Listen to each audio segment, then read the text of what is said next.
Welcome to this course where we will learn how to create a 2D RPG game using Unity. My name is Gianni Dantas and I will be the instructor during the course. In the first section, we will learn how to create a player.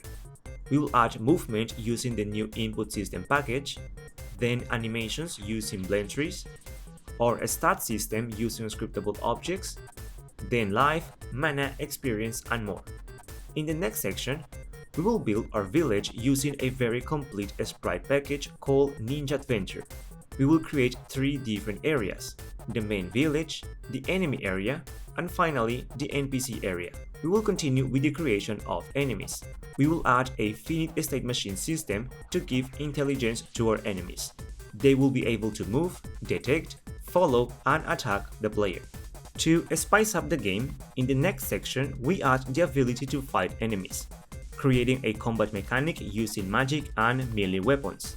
We will defeat them, show damage, fire projectiles, equip weapons, and more. Then we continue with the leveling system. We will have our stats panel where we can see our stats, upgrade our player by adding strength, dexterity, and intelligence points. In the next section, we will create the items in our game, such as weapons, potions, ingredients, treasures, and scrolls, which we can store in our inventory. In the next section, we create our inventory. We will create the inventory and description panel. We will be able to add, remove, use, and equip items.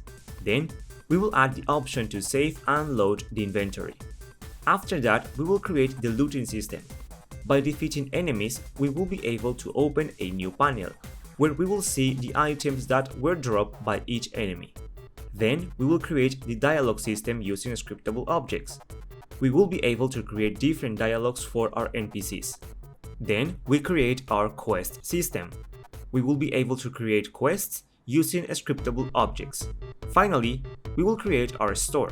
We can upload items to the store, modify the quantity we want to buy, and then add that quantity to our inventory. This is a complete course where we will learn a lot about programming using Unity and the C# programming language. If you're looking to enhance your skills, this is the course for you. I recommend you watching the free videos of the course so you have an idea of what you will find. Without further ado, I hope to see you in the course.